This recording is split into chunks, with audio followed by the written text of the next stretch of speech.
I skipped roll call. Sorry about that.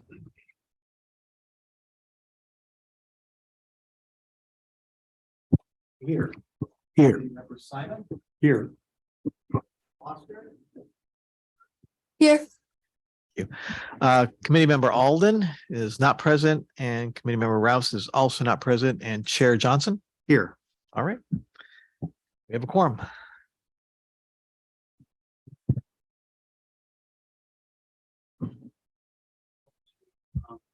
Time for public. Non-agenda items.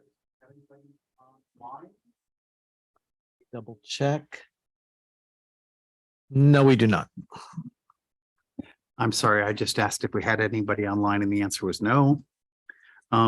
Is there anybody in the public that wishes to speak? I'm going to make I guess during open time, make present to you and introduce to you Phoebe Golden, who is sitting to my right. I'm very happy to introduce her to you as our new climate action and adaptation coordinator. Yay! Thank you. Yeah. Woo, that's a surprise. Yeah, so I wanted to bring her today. She's actually doing this on her own time, volunteering to come to this meeting in advance of starting with the town on December 5th. But getting a head start and being able to meet Bob and meet all of you in advance of the holiday season, I thought was a great way to introduce Phoebe to the town and to the Climate Action Committee.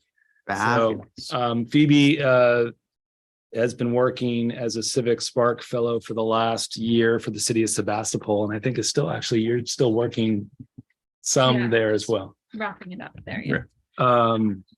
And I know she's done a lot of work working with their climate action. I don't know if it's called a commission or a committee really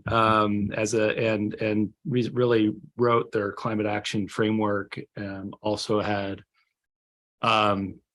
developed their entire public, I think, outreach plan for the city of Sebastopol as they were developing their climate action framework.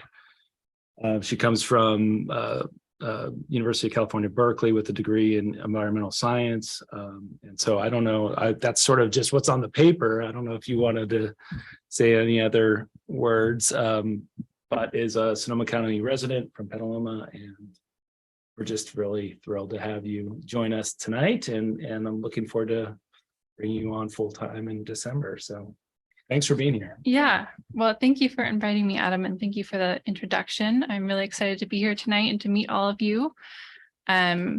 Yeah, as Adam said, I've been working with the city of Sebastopol, developing their climate action framework, and now working with very closely with their climate action committee throughout that process, and now working to develop a work plan so that they can move that framework forward. So I'm really excited to be starting here in Corte Madera, where you already have an adopted climate action plan and adaptation assessment, and to work with you all and work with staff to start moving some of those items forward. So yeah, just really looking forward to working with this committee. I know you have a lot of expertise in both in climate action and in the Corte Madera community. So yeah, really looking forward to working with you all, and happy to be here this evening and learn about what you're working on right now. Well, welcome. We welcome you. And when will the start date be? December 5th. Yeah. December 5th. And in recognition of the Brown Act, what's the best way for Phoebe to get to know us as individuals? Yeah, no, I think after December 5th, and absolutely, it would be great you guys can work together in terms of setting up times to talk and meet as you so choose, to sort of develop a relationship, as all of our town staff do. So is that what you're referring to? Yeah. Yeah. Absolutely. In no more than 3. Oh, yeah. Right, Well, as long as there's not a quorum. yeah, absolutely. And typically, I think there's plenty of opportunities to meet if you want. Anyways, I'm not sure individually. I mean, that's always a good way to start, just to get to know each other. But I'll leave that up to you guys. Well, Phoebe, I'm not going to try to schedule something until you arrive, but I'm anxious to get to know you and share with you my experiences working on this with the town for a couple of years, so I look forward to it. Yeah, Yeah. definitely. And Phoebe and Bob are gonna be, sort of having their own discussions and meetings about. Yeah, Bob will give you the inside scoop. on Yeah, each one. exactly. Going forewarned. Good, I like it. Thank you. Anything else? I think so. Anything else from anyone else in the public open time? Anything that's not on the agenda? No? Seeing none?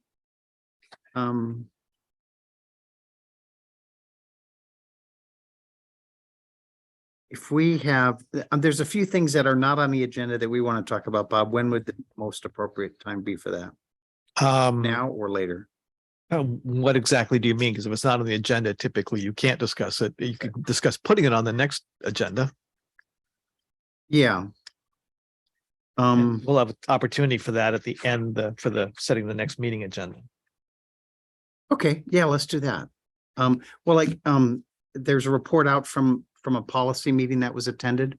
So we'll do that during updates. Yes, Okay. exactly. Okay, we'll do that then. That's fine. So the meeting minutes were distributed.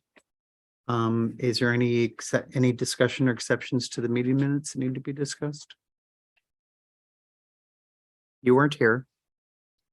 We missed you. School comes first. Seeing no exceptions or any discussion items, can I get someone to Move to approve. the move to minutes. approve? Thank you. Boy, I still have COVID. So moved. Move to approve. So moved. Do I have a second? All those in favor say aye. Aye. Opposed, say nay.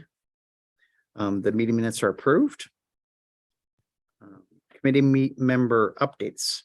Does anybody have, Phil, do you have something specific you wanted to bring? As a policy? I neglected to bring. I neglected to bring my reading glasses. Are those? Mine probably won't do much good for you. These have weird. Oh, that worked. Yeah, I got it. Yeah, it works. Close enough. I'll get through it. At the suggestion of our chairman, I attended the climate summit in called a climate collaboration summit in Palo Alto this Saturday, which was enlightening.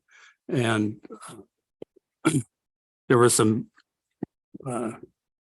people there of note, including the state senator from the South Bay, Josh Beckett, who basically said that the importance of local proactivity to stimulate action is he highlighted the importance of that. Another speaker was Ali Nori, who's the U.S. Assistant Energy Secretary for Congressional and Intergovernmental Affairs. And he again said the rubber hits the road at the local level. Local effects push national effects.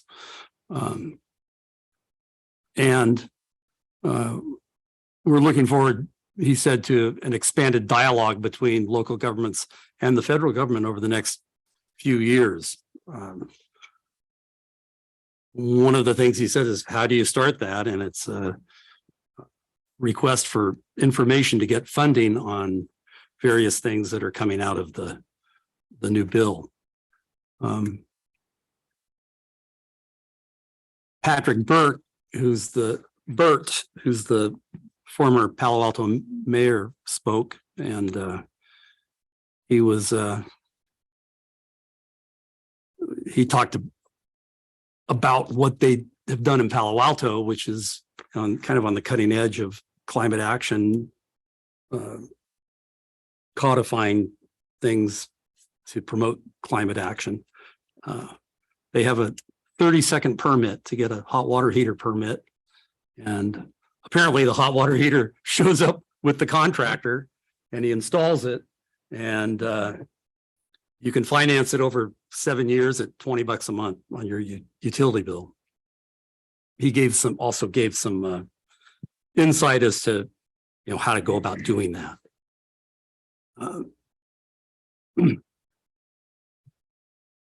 Palo Alto has a sibling city, which is Bloomington, Indiana, and the mayor, John Hamilton, spoke. And one of the things that stuck with me is that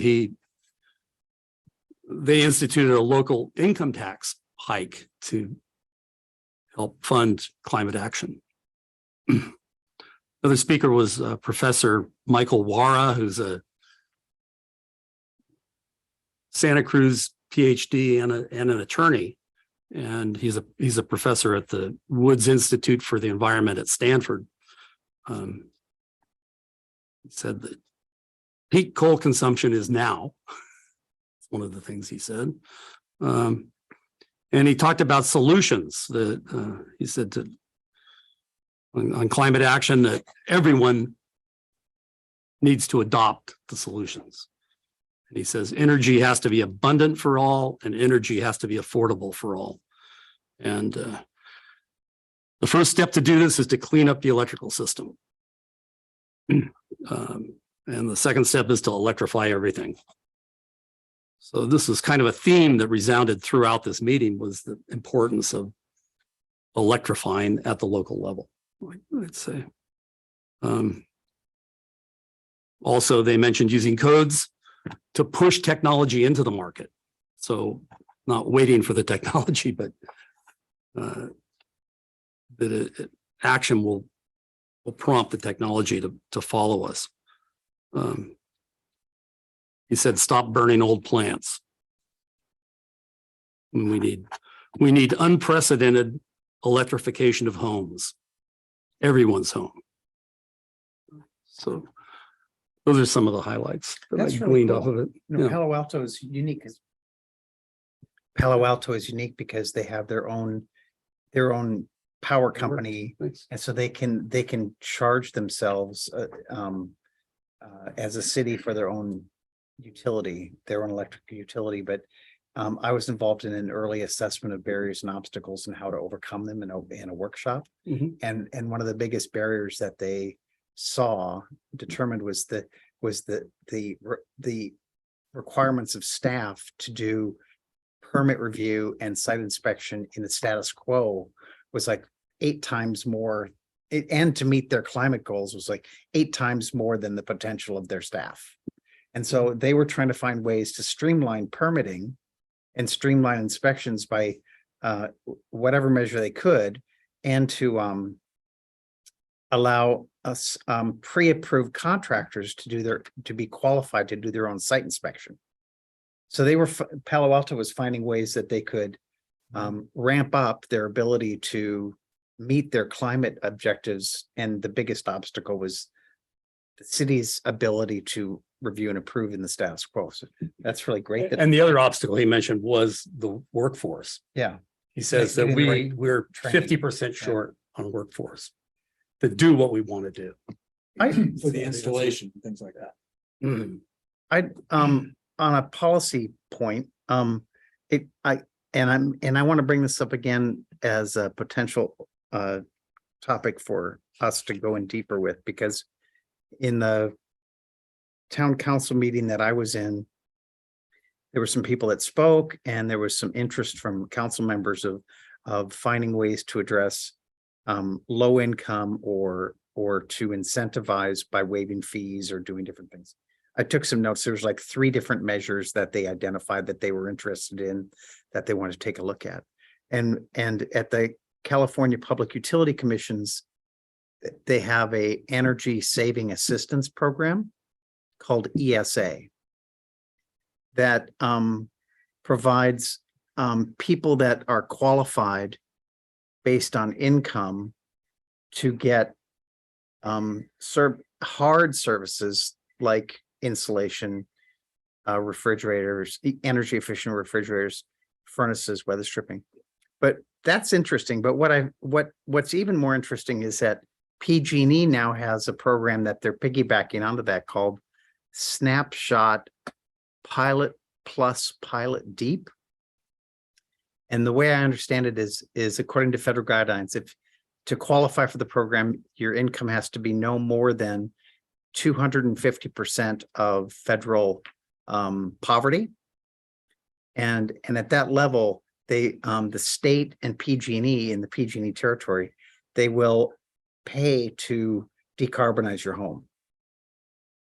And so it was really impressive for me that if we could recognize these types of programs that help, like you say, everybody, the people that are at the lowest of our economic ladder, and then if the city could go further and waive fees or do what they could do for the same population. So it's this was sent out through this California Building Decarbonization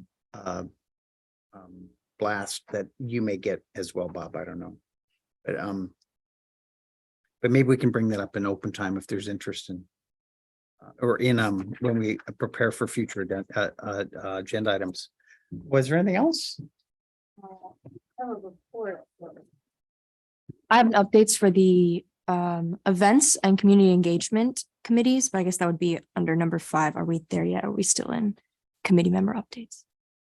Okay. So we can, Amy and I, for both kind of events and community engagement, connected with the Environmental Action Club at Redwood. So we were talking to the student leader there, and we shared about making connections to organizations like Ride and Drive Clean, and also finding ways to collaborate for tabling like Earth Day.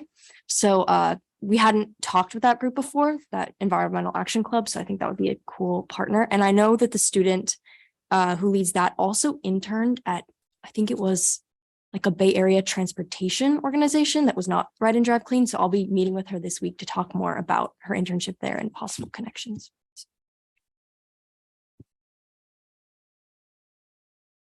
Phoebe, before this committee was created, we conceived of a relationship with high school students and groups like this as ambassadors, and people that would like to contribute and participate and already have mobilized in certain ways. How do we capture that energy and build up our ambassadors? Any other updates? Or an ad hoc subcommittee report? I've been writing the updates for the Chronicles, Corte Madera Chronicles. That's the extent of what we've been doing from a communication standpoint. And I see communication as being, along with the events, it goes together with the events as the way to get correct information out to the public. And so I want to pursue that going forward. Right now, that's the extent of what we're doing. So that's it. And then you've got the next item. So is there any other updates or subcommittee report? No? Okay. So Bob, how did you want to go through the discussion of the website enhancements? So I didn't receive anything from the subcommittee in advance. As I look at it, I think, we saw last time that the town clerk had modified your website from what we were looking at last summer, and in a structure that's more similar to the other boards and commissions. So in my opinion, I think that the greatest utility of the committee's website is going to be on trying to direct residents, businesses to various resources. And we've already had, an opinion from the town council and the town clerk that you will have the ability to do links to other outside websites and resources as long as they're non-commercial. Mm-hmm. So I would imagine that, one of the major tasks before you is to figure out exactly which resources make the most sense to link to and provide to the residents and businesses, And if there's a way to, logically group those in categories regarding, home upgrades or, electric vehicles or whatever categories you want.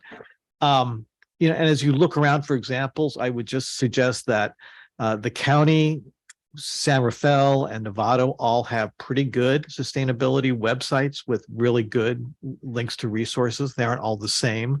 They're structured differently, but again, I think that those provide good examples to what Corte Madera could do.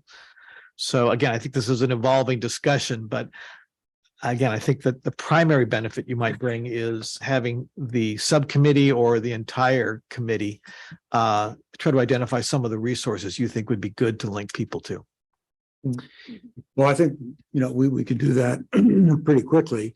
I need to know, apparently I have more time than others on the communication subcommittee, how to move this forward with the with the town to get it onto the website. Yeah, and I could, This is good. I'm envisioning a back and forth with whoever's doing the website, actually doing it, to figure out the best ways to implement these things. And it's going to be an iterative process. And I think we've got plenty of input for it. It's just nothing's been,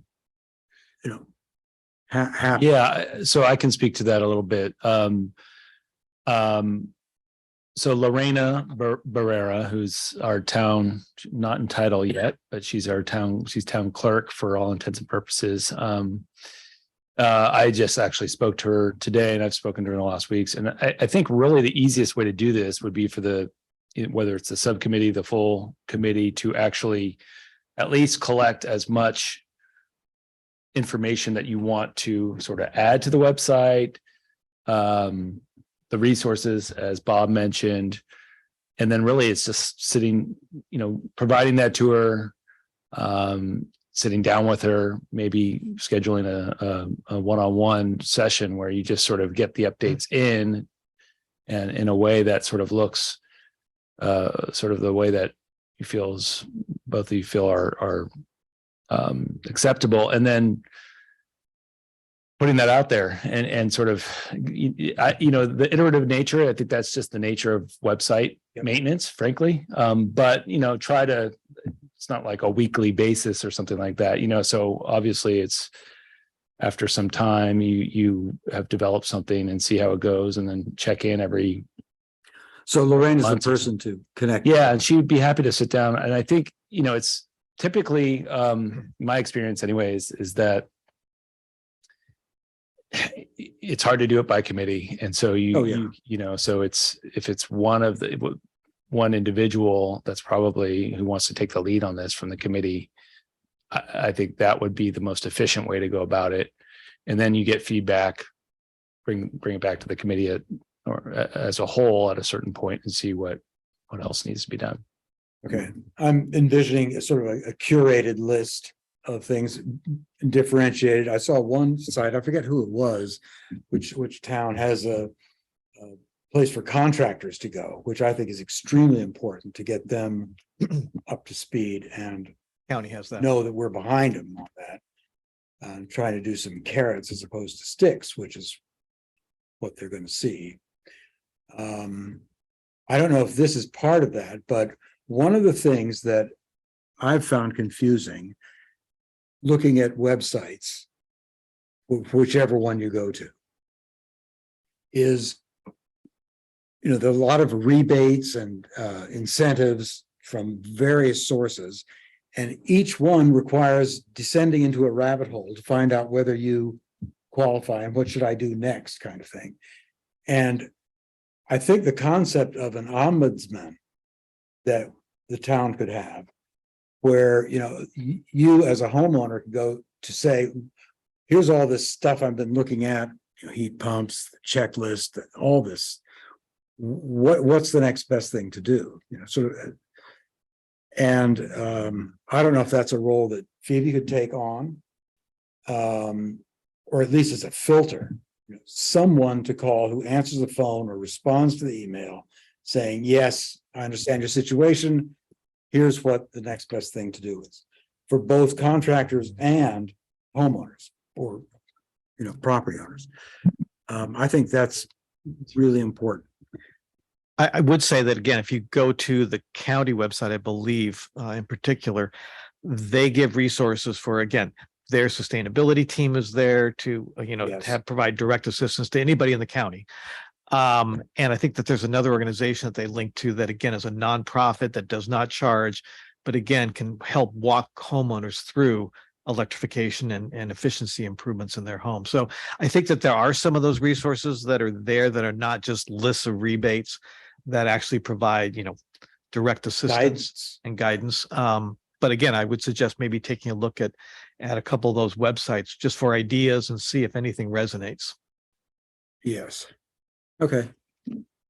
Yeah, and I would agree. Just the county typically is serving as a coordinating entity and has resources available, more so than each local jurisdiction having sort of their own sort of expert in this, given that a lot of this is going to be apply to all of us. I mean, the rebates that are coming in, they're not coming from Corte Madera, they're coming from regional agencies, state agencies, and so on.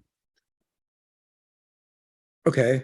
All right, I'll send you, pick I'll those up. send you some links, Martin, and again, take a look through them and see if anything really stands out to you as catching your attention, looking like something that's really intuitive for residents and contractors. So so as a process side, just let me report back what I was hearing. So if the communication subcommittee or you, Martin, take a pass at a first pass at a collection and an organization that seems to make sense.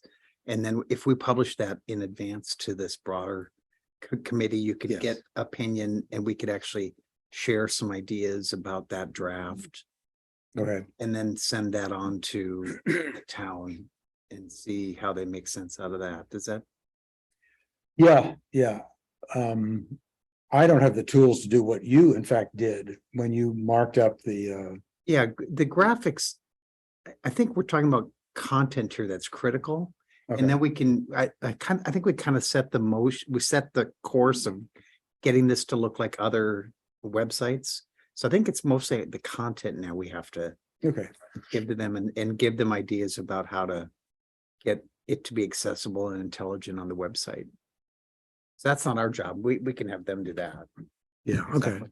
And then we can be critical and tell them what we don't like or what we do like. So again, to pursue the process, if I come up with that, I could work with Lorena to come up with what would work. I don't want to be proposing stuff we can't do.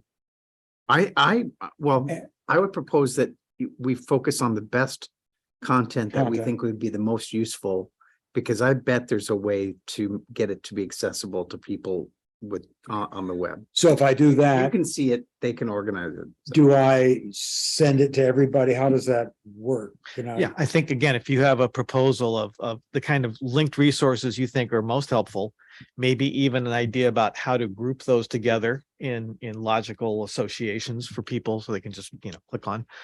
And then if you have something like that typed up, again, without graphics, just the content. If you get it to Phoebe in advance of the meeting, as I mentioned, the packets go out on Yes. Friday typically, or Thursday. If you get it in, then we can put it in your packet. You'll all have it in advance and then you can discuss. Then at it the becomes meeting. something we can discuss at the At the meeting. meeting. Okay. Right. All right. We'll get there. Yeah, and then I'll once you've drafted something, I'll bring to the meeting some ideas as well about other things. Okay. See if I can get that done for that. When's the next meeting? It's like. That will be the question. We'll discuss. we're that at the getting there. meeting. Okay, At all the right, end all is right, whether or not you really want to have a December meeting just before Christmas or not. Oh, okay. You know, I think this might be under website enhancements, but a while ago we were talking about kind of testimonials from people. Yes. And I actually had an interview with an installer, HVAC installer, who had some interesting things to say. I ran into, I forget who it was. Corte Madera can't be promoting one provider over another. So it has to be very carefully structured that way. Plus, like to get more than one. Yeah, so if we had a quote of, like, install, just say installer working in Marin County, do we have to use their name? No. What I'm imagining as a website enhancement would be to, we talked about capturing the voice of somebody who had recently bought an electric car and installed a charger. Just down the street from me, somebody bought the first Ford Lightning on my street. Oh.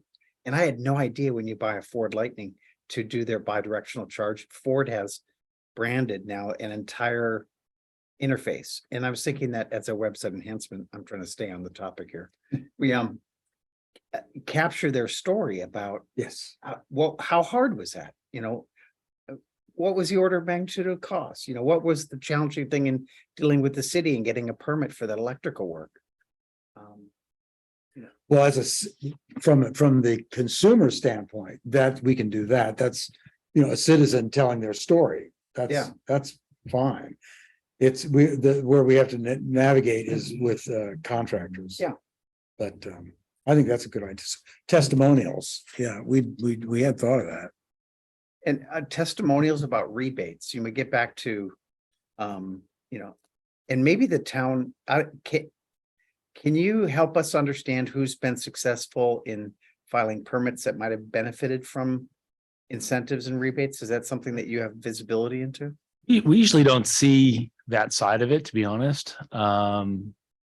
So it's not something that usually the people coming to pull permits, even if it's They the don't see that, homeowner, yeah. they don't really convey that information to us at the counter anyways. There may be one or two that just by word of mouth, our staff may have sort of an account of, so, oh yeah, this person did X, Y, and Z, but I can certainly ask if anybody has any information of I would particular advocate if we individuals. could capture some of those stories for the website.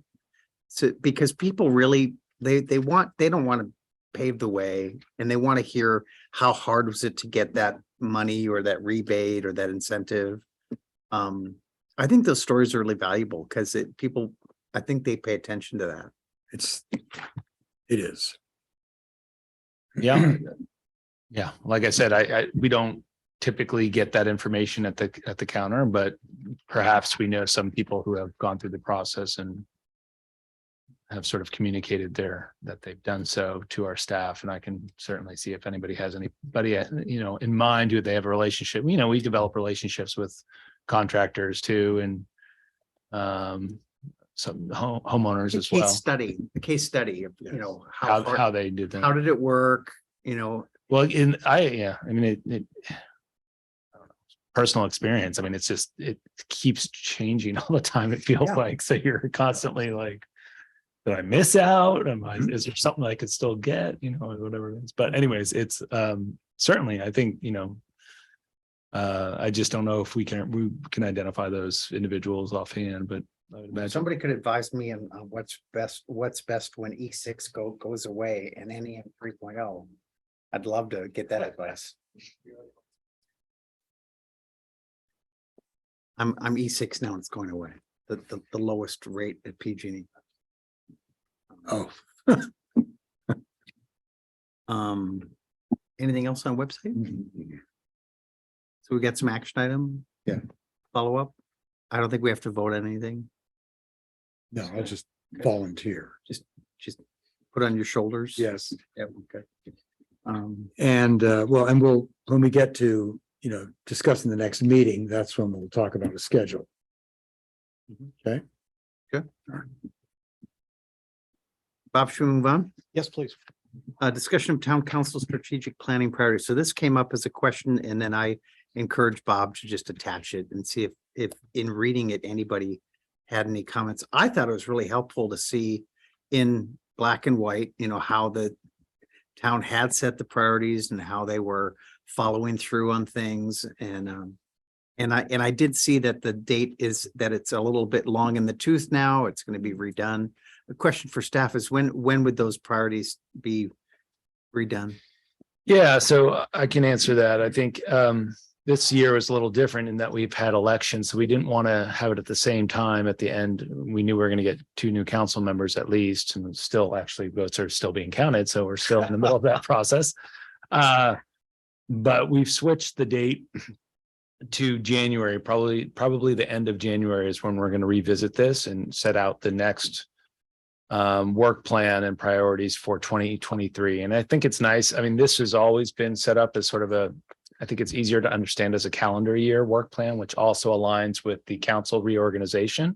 So you have essentially a meeting in January every year. You have the seated council. They're organized into mayor and vice mayor. And then staff will discuss with them work plan at a special meeting in which these essentially what you're seeing gets the work plan gets prioritized into or adjusted or things taken off, obviously things put on. That's generally how it works. This will be, I've been one of the department heads at these and previously, but this year I'll be helping the council and helping my staff sort of lead that discussion.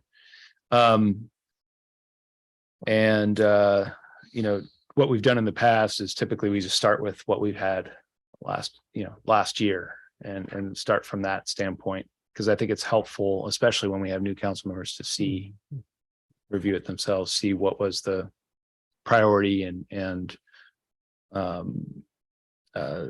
what were the priorities of the prior year's council, and what specific work plans we're talking. One thing I say this as council, but what's not on here is the day-to-day work of the town staff. So it's sort of, these are all sort of larger, longer term projects. Most of them are anyways. Were there any comments or questions from the other committee members? No.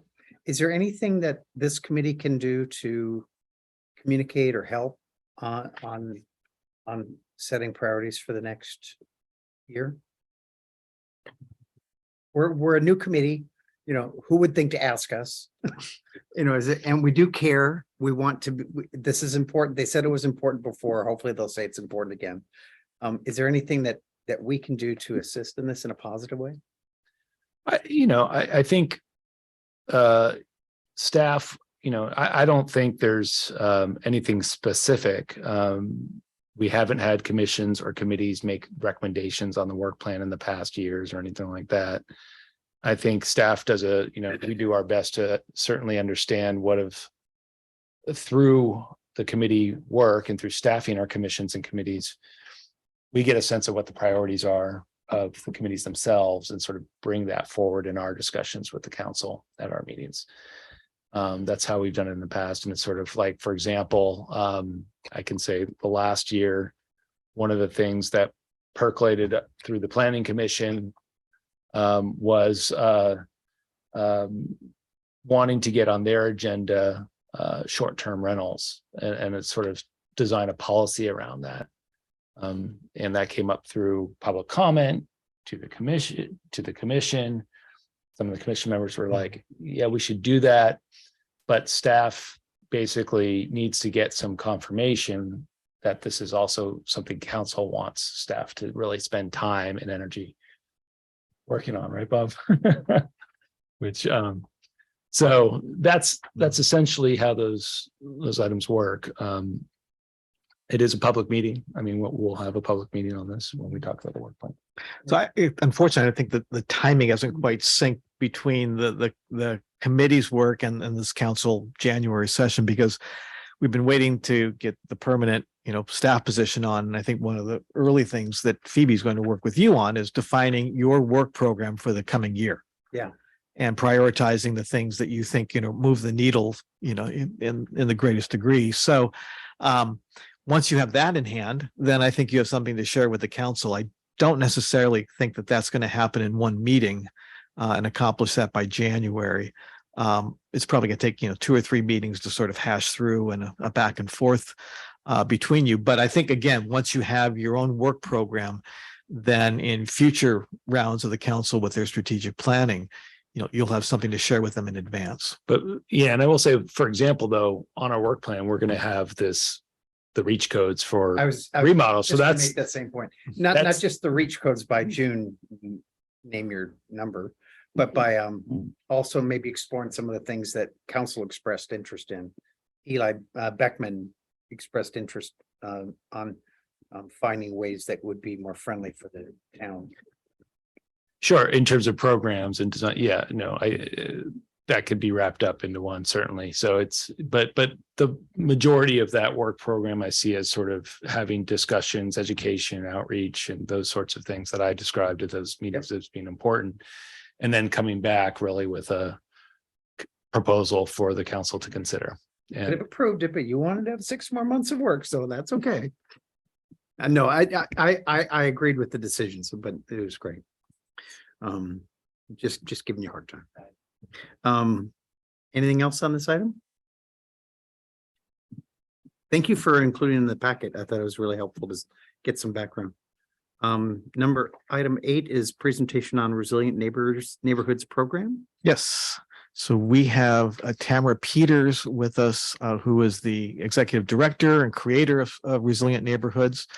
Full disclosure, I'm a member of the board of Resilient Neighborhoods. The program has been operating for many years, and actually is in programs of most of our climate action plans in the county as a means of educating the public and getting their actions to reduce their carbon footprints. And in the past year now, all of the cities and towns in Marin are now financially supporting resilient neighborhoods. So you actually have a financial stake in the program. And so I thought you should know what the program offers and how they operate. And this is Tamara Peters, the executive director, and like me, she's gimpy. She had shoulder replacement last Tuesday. So thank you for being here, Tamara, and hope the pain isn't too much for you. Thanks, Bob. Hope your foot's okay too. Thank you for having me. And we're very pleased that Bob is on our board. And I'm going to tell you a little bit about resilient neighborhoods and talk about maybe how we can work together. And maybe some of you will want to sign up for one of our teams that I'll tell you about. Let me screen share here.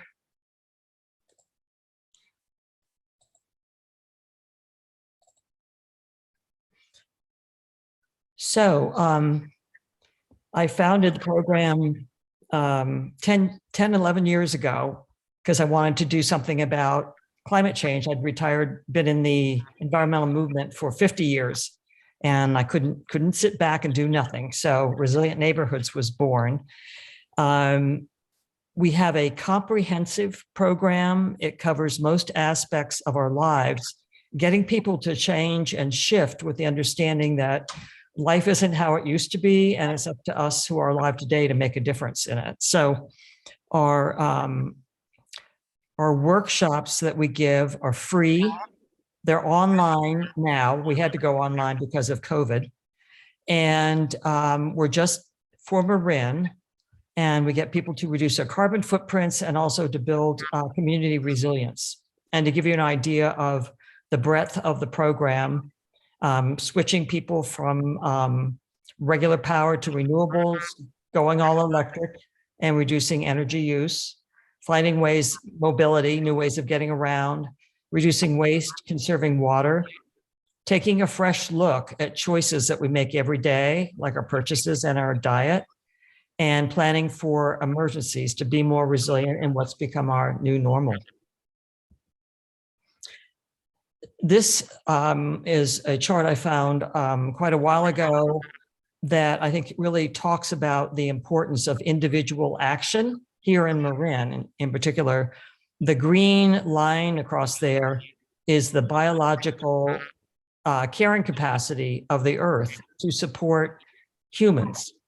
And then you see at the bottom, it has basic countries and then Marin, showing how much of the earth's carrying capacity would be absorbed if everybody in the world lived the average lifestyle of someone from that jurisdiction. And what this means is it would take 5 Earths if everybody lived the average lifestyle of a Marinite. So as Bob said, well, we're one of 7 endorsed solutions by Drawdown Marin, which is now Marin Can. And you can see our goal there, our 2030 goal. And as Bob said, we are included in every climate action plan in Marin. And we are now receiving funding from all Marin Climate and Energy Partner member agencies, including Corte Madera. Our results so far: 1,900 people have reduced 11 million annual pounds of carbon emissions. Our average household emissions is a reduction of the footprint by 35%.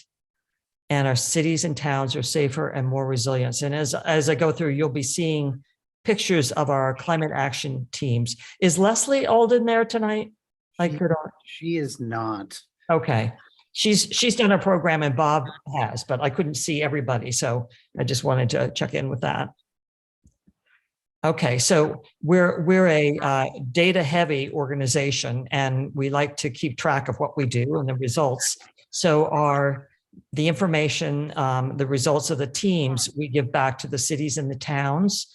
And you can see how we're helping you reach your climate action plan goals. And I just want to point out in this team that this is Kate Collin, who's now the mayor of San Rafael. She and her daughter Jessie put together this neighborhood team. She was in our pilot, as was Bob. He did a team way back in our pilot years also. Okay, our results in Corte Madera. We've had almost 100 participants, 660,000 annual pounds of carbon emissions reduced. And Corte Madera's average household reduction is 42%. So you're a lot higher than the average countywide. And I think we've got some people actually in this picture. Does anybody know? We've got Marion Bank, who's from Corte Madera, and Marilyn Ronsky, I think, is here. And then if you know any of these people, and Alden Miles.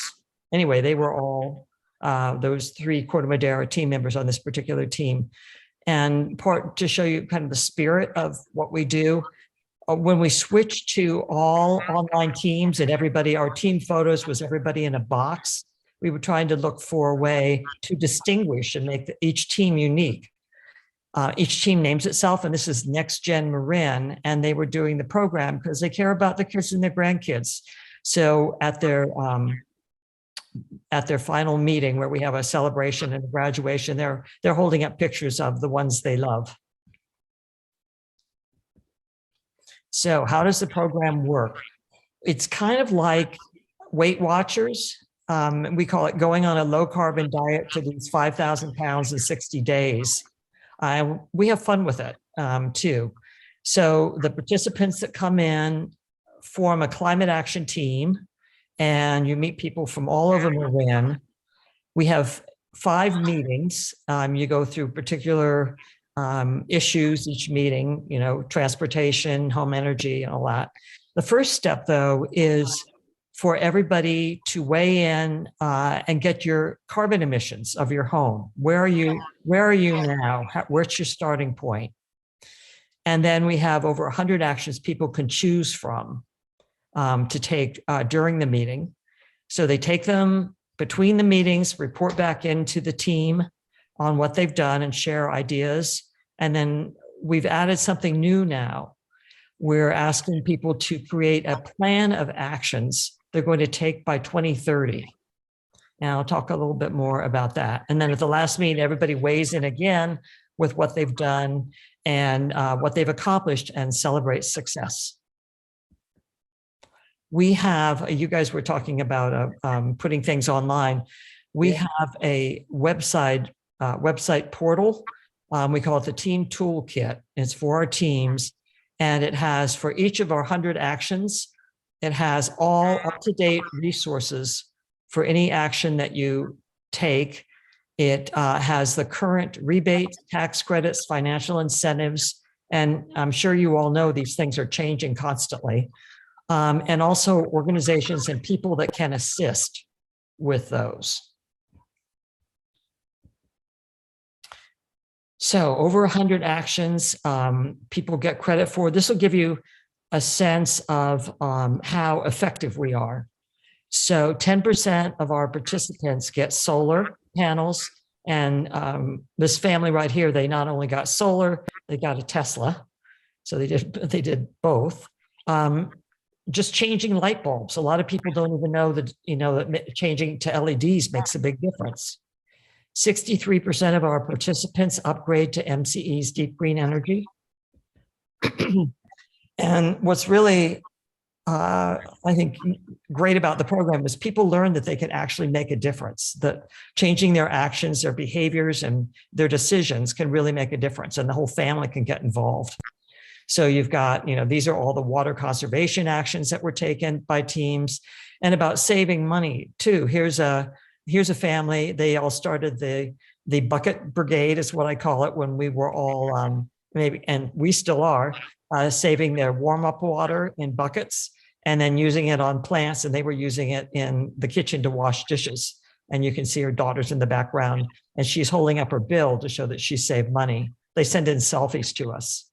And 23% of our team participants get EVs. Again, people feel empowered. 81% do a household emergency plan, and the adaptation, emergency preparedness, wildfire preparedness is also a part of our program. So it's mitigation and adaptation, and it's been that way since we started. So we have energy efficiency actions taken, electrification actions taken. Here she sent in a picture, this team member, of her contract that she just signed to get a heat pump water heater. 83% of our team members start composting or get others to.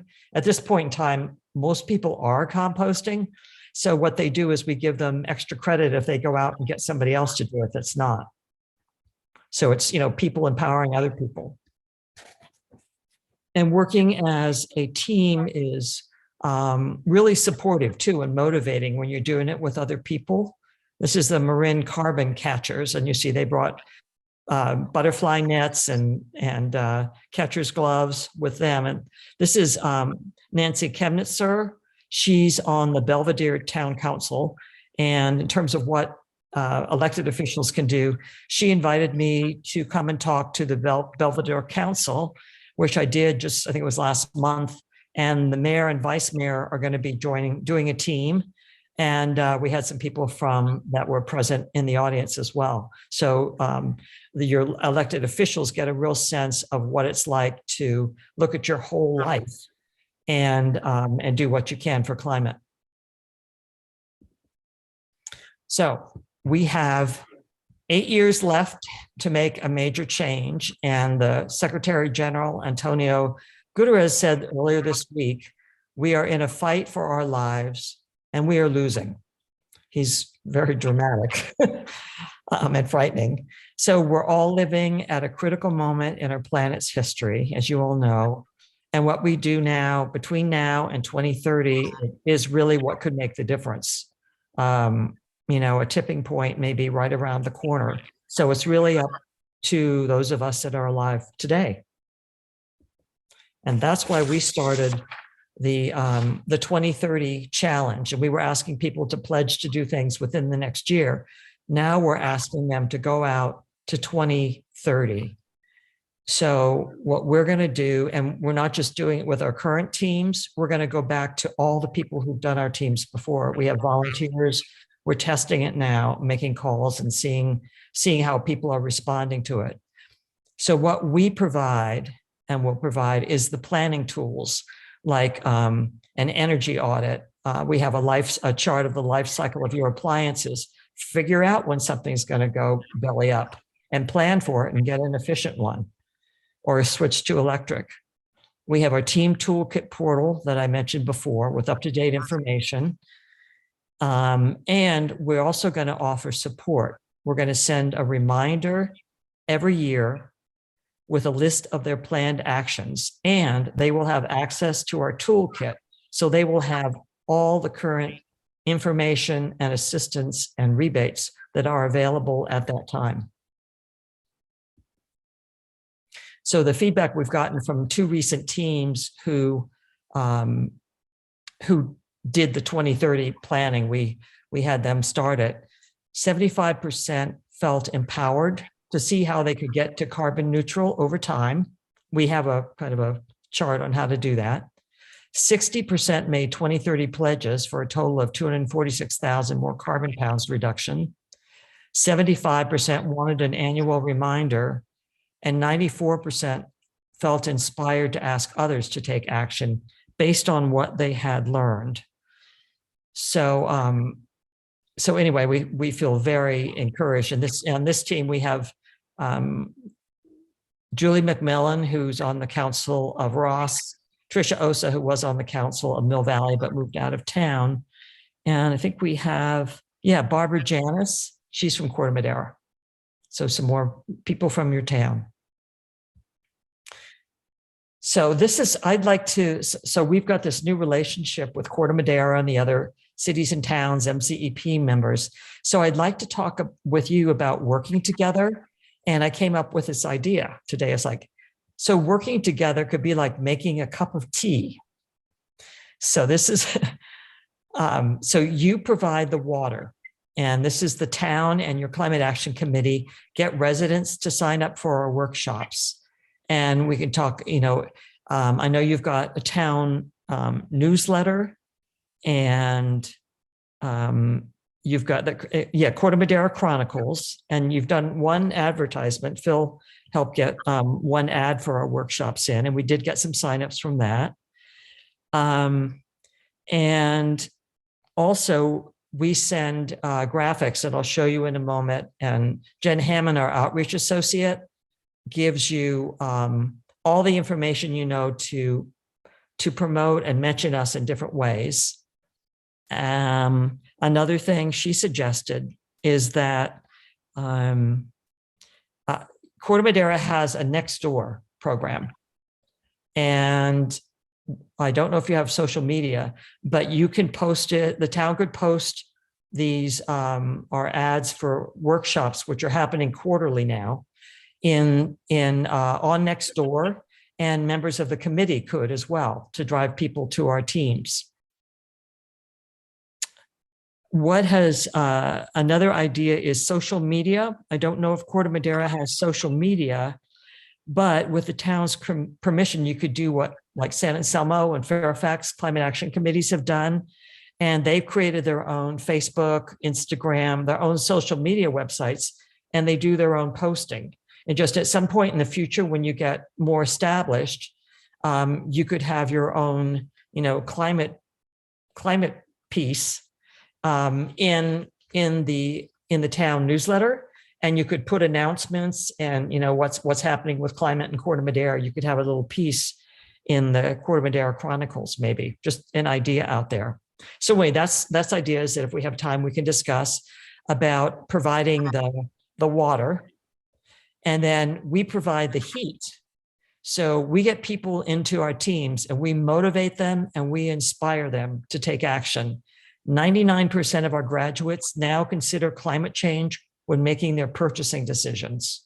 Everything from cars to what they buy, what they buy for food and where they buy it. 94% feel inspired to ask others to take actions based on what they learned. So the program kind of keeps going. And then we provide the tea bag and we keep stirring. So as I said, we've got the tea bags, are information about how to do all these actions, who can help you in doing them, getting to a carbon neutral household. And then we assist them in planning the actions through 2030. And then we have the annual reminders with the current information on rebates, and things are changing so much. And there's so much new financial rebates coming in, new things starting up. Like you may know about Ready, Set, Replace with Susan Gladwin's program to get people to provide for electrification before their gas water heater goes kaput and they just get another gas one. So things like that, we can plug people in over the next 8 years, along with a current reminder. So this is the kind of graphics that we would provide that you could post and put in various different places to encourage people to come and actually take action and then spread it throughout Corte Madera.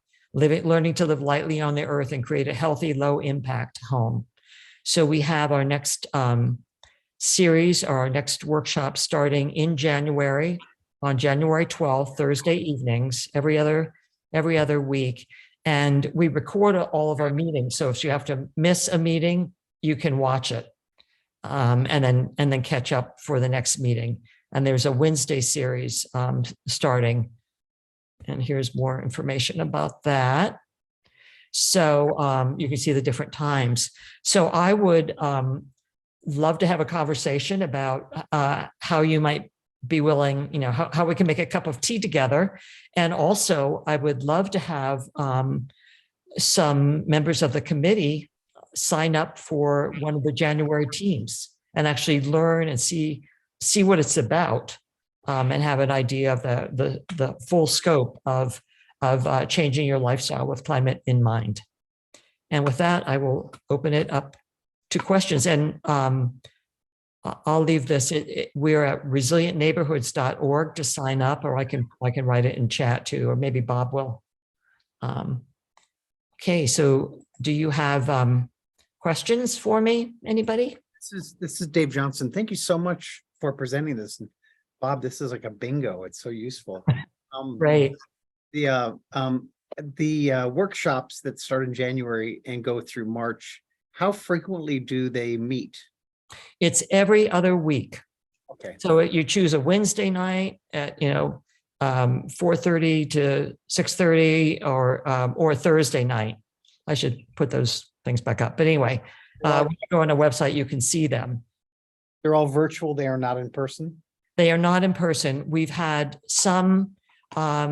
We do an evaluation at the end of every meeting, at the end of every team, and ask, what do they think about it?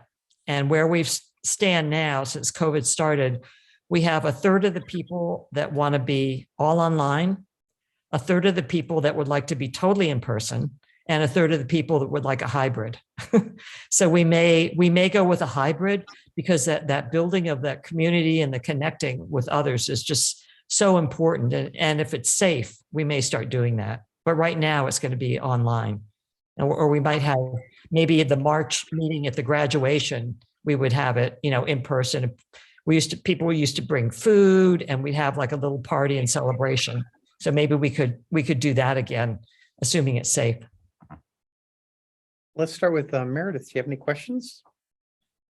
Yes, I have a question. I don't know if you can see me on the Zoom, but if I was to direct some of the students I'm connected with to this program, would you say it's better for students and their parents, especially if they're younger? Or do you think, like, say, a 3rd to 5th grader could hold their own in this program? It's definitely for families.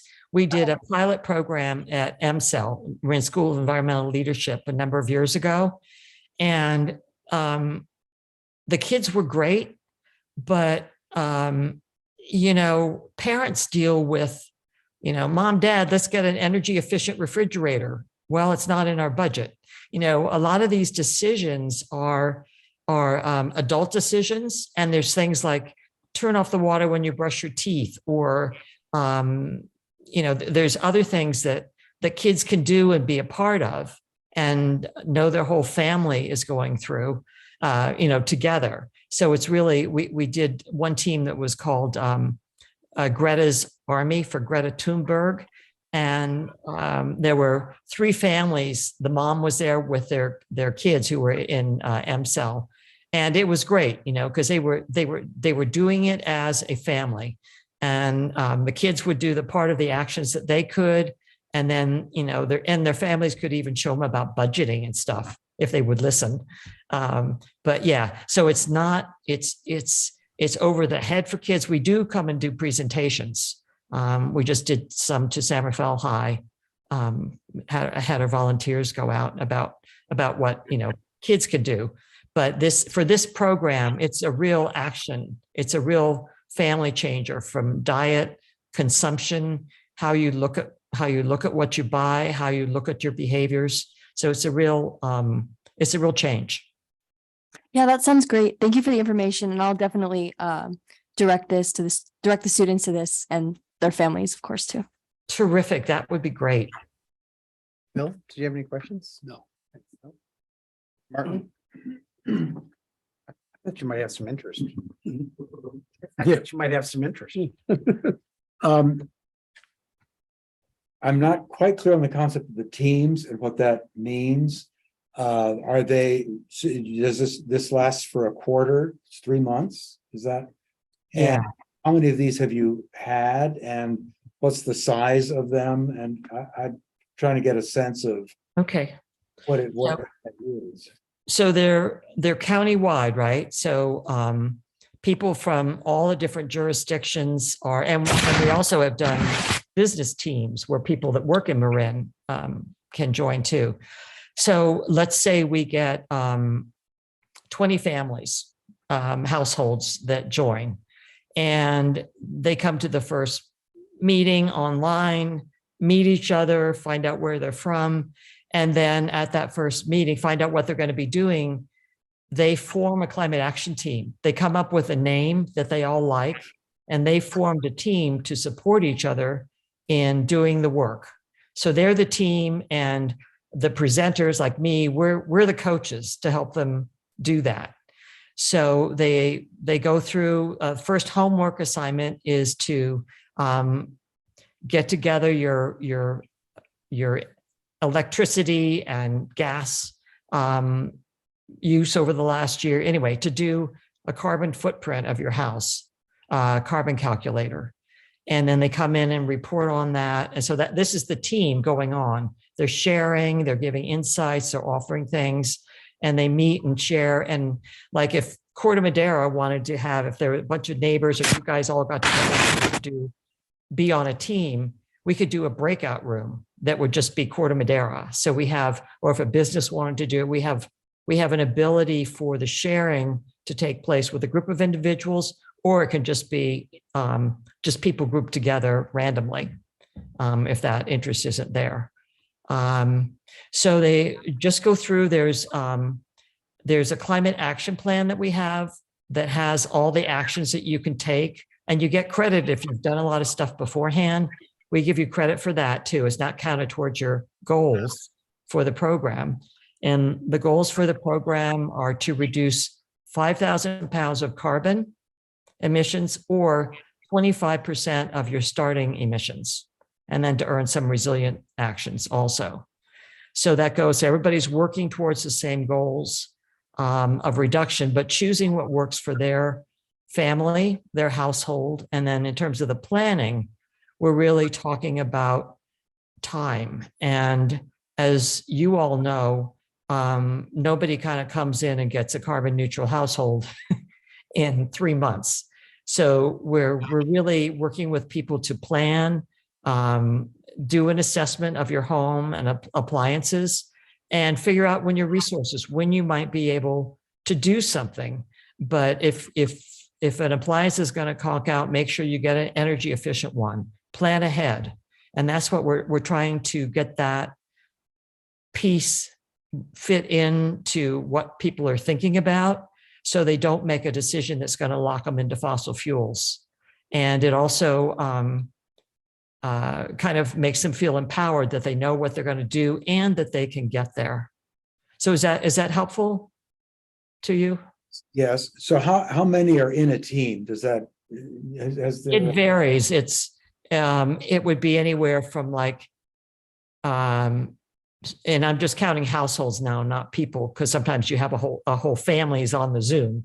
So there would be, I'd say anywhere from 7 households to, and that's minimum. We've usually been doing bigger teams to, I think we've had 20 would be like our max. And then we get, because you can't do sharing with 20 people or you'll be there for 4 hours. So we do breakout rooms, and we have our volunteers that come in and do the breakout rooms and facilitate those.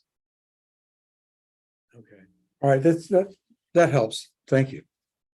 Well, since 94% of your people want to share their story, You know, it'd be great if we could capture a testimonial that would, from a Corte Madera resident that was part of your program and put it on our website as a way to support you and to educate people in Corte Madera about, you know, what some of their neighbors are doing.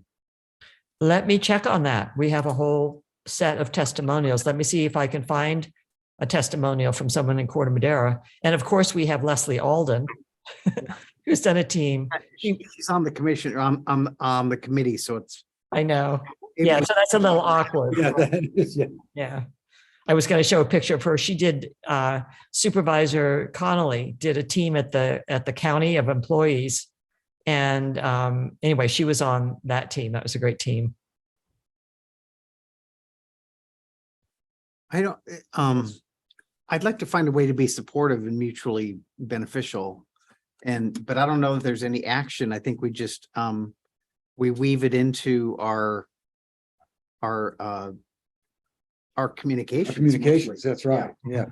And if we find ways to support you and push for this January. Teams. Yes. Is there any committee member that could say they'd participate in January without first looking at their calendar like I would need to do? I can do that. You could? Oh, That'd be yeah. great. Yeah. Yeah. Who's that? Bill Simon? I'll sign up. Yay. Thank you.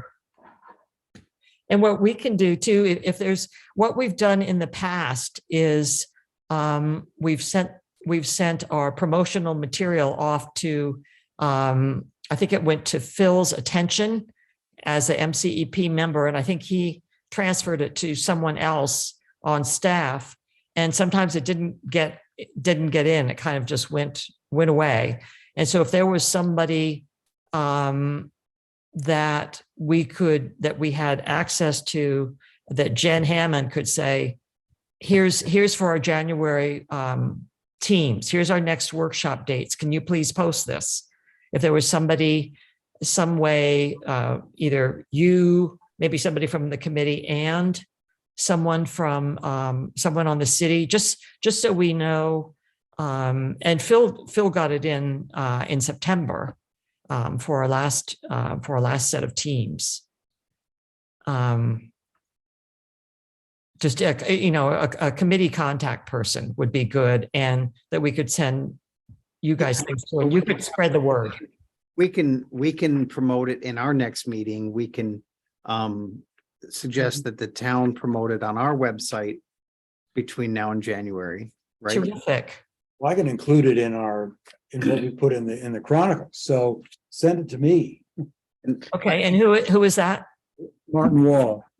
I'll go ahead and make the connections You do that, between okay. you and the other person to probably loop in is Mike Moriarty, who is the town's communications manager, and he handles all the social media, et cetera. So we'll loop him in as well, Tamara, so you can reach out.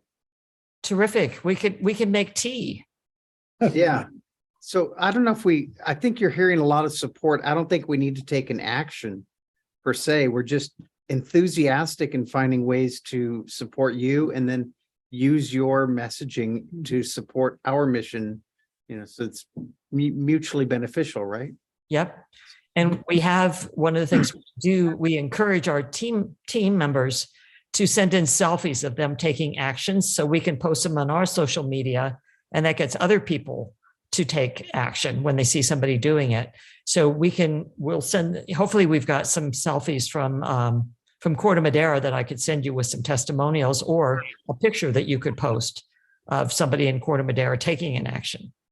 One of the things I really like about this, it's a county program, and it's really relevant for people here. Yeah, and I when I started it in 2010, I wanted to do it here in my home in Marin. I didn't have any aspirations of, and particularly at my age too, of I'm going to go nationwide, So it's really made right now. It's made for Marin. It has all of the local characters, the local cities and towns, and the things that we do and care about right here. So it's really it's really homegrown. And for Really us, how change happens at a grassroots level. yep, yep. And when we get people on our teams, it affects them at a very deep level. And it's really like life-changing in that way that you just start thinking with the future and the planet when you make decisions. And that's what we need. And then you would influence other people as well. Tamara, I had some press this weekend. On Sunday, I was at a ribbon cutting for the first resiliency center in Oakland. Wow. So I was on the host committee for Green Build's Legacy Project, and we funded a church in East Oakland in a very challenging community, economically challenged. And they got this is a great story. They got PV panels, a battery, and some charging stations. And they zeroed out their PG&E bill except for connection charges. So they have an island switch if they want to. And they are a resiliency hub for the community. Oh, bravo. Yeah. And it was on Oh. KPIX and KGO and PBS. Oh, that's wonderful. And I'm really hoping as we, as we're moving ahead as a whole community, Marin can, that in our program, we get people to think not as we are right now, but what we need to create in the way of mobility. Don't think about, okay, I'm going to go to the store. I got to go get in my car and go someplace. You start thinking about what's the best way to get there. And so it's a shift in thinking too that we all need to make, because we're the generation that's going to have to do it. The microgrids, the bidirectional charging, all of that. We're the ones that are going to have to create it. And it's really, the fun thing is really great to work through that whole process with the team and share the stories. You brought back something. The other thing I didn't mention that was really remarkable is this entire church can island, and they have PV panels, batteries, and these chargers on 100 amp service. Oh, Whoa. And that's amazing. that didn't make the press. I just thought that was amazing. I know that the county library system has received grant funds, and they're going to turn some of the libraries into resilience These centers. centers. Yeah, I think that the new town hall, are they wired to be a resiliency center? Are they going to be? I don't know if it's specifically what the requirements would be for wiring it, but it's intended to be a hub with its own battery. Like 4-day backup or something? Yeah. Yeah. Yeah. So it's just, and opening that up to community, people of need would be interesting. Yeah. Because it's really going to be a need too. It already is. So that's great to be planning ahead like that. And I know there's 2 community resilience hubs were also Marin Can endorsed solutions too. One in Fairfax and one in the canal area of San Rafael. Beautiful. Yeah. So this is the future that we're creating right now, which is wonderful to hear. Tamara, is there anything else you want to leave us with? Just thanks for your help. Looking forward to working with you, and please sign up for our teams in January. Well, you got one member already, and Yeah. I'm sure that That's great. Amy's surprised. Yes. This may be something that she's interested in as well. Cool. Great. We could Thank you very much, do Tamara. a Thank you, breakout group. Tamara. Okay. Thanks, guys. Nice Good to for meet you. Good recuperation. you. Thanks. Cool that you're on the board too, Bob. That's really neat. Good organization. So the last item is future agenda items. Is there any, Let me ask first, Yeah. the next meeting would be scheduled for December 21st. So is that something that you want to hold that close to the holiday, or would you rather just take the meeting off and come back with new vigor in the new year? thoughts? Fine with it. I'm going to be here. Yeah. We're leaving on Christmas Day. It's cheap. Climate crisis isn't taking a holiday. I think this is, Let's, to agendize, is that a problem for town? So just our schedule is going to be, we have our holiday staff lunch, which usually goes into early afternoon on that day. And typically in the years past, we've taken the rest of the day off. This year, we're not taking the rest of the day off. So, but we will be closing Thursday and Friday that week through the new year. Through the What rest day of of the week is the 21st? I don't The know. Wednesday. Wednesday. So, Would I it make mean- sense to back it up to Tuesday? Tuesday's council meeting, council, It's council. but you know, it's not like we're drinking beer at this staff lunch and Is hanging out, Monday- doing that is- stuff. Does So, Monday make any sense? so we can get over. continue the party. Does Monday make any sense? I'm trying to honor your day. I appreciate that.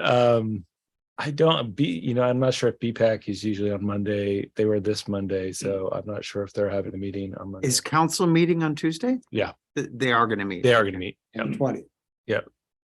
So, if there's agenda items, I mean, I would just ask if there's something that you have specifically that you feel like need to get to in Well, let's- December, that would be fine. let's- Staff could be available. That's a great way to, so let's circle back on confirming if there's going to be a meeting.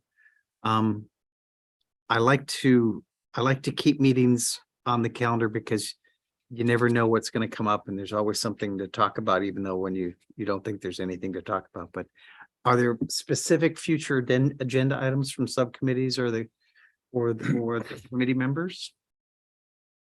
You've been could- working on the website. Yeah, and that's a month from now. I'll have something Yeah. for the committee by, what is it? The other thing might Wednesday have before. be having an initial discussion with Phoebe about your prioritizations and your work program. Again, just initiate that conversation in terms of where the committee's thinking is, and Yeah. then you can start Phoebe, refining from there. would you be facilitate? You weren't even on the payroll yet. I'm asking you, but maybe Tom. You could ask me, yeah. Would you be preparing something that we would then respond to? Or is it going to be a first intake? What would be the? I can share.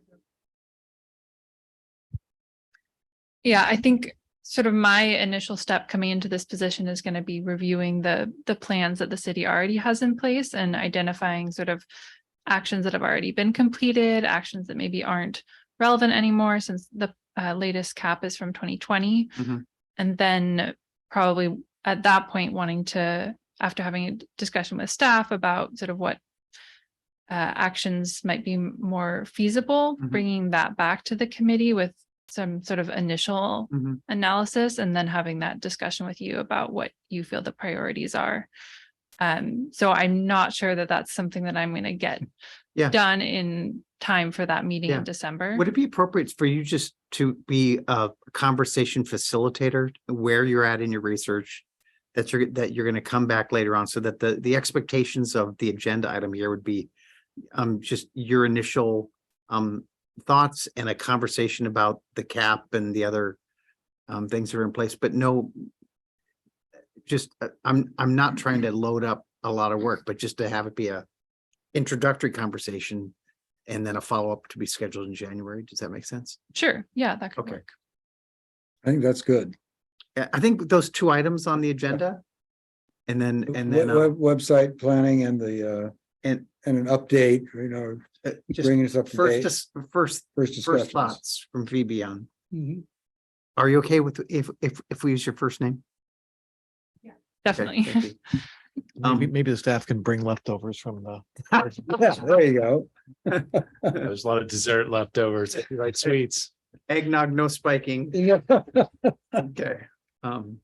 Is there any other agenda items we want besides our normal other items? Okay, that'll be it. That's it. So you're gonna look into, so we're gonna hold it on Wednesday. The 21st. Okay. Yeah. Okay.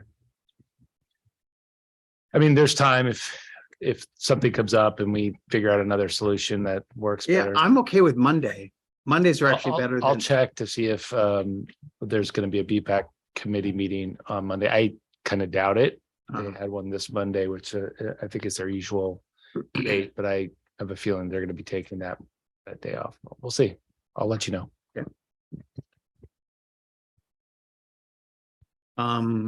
any other items, Bob? Nothing from us. Okay. So do I need a motion to close the meeting? No, I'm gonna close the meeting. Thank you very much. Happy Thanksgiving.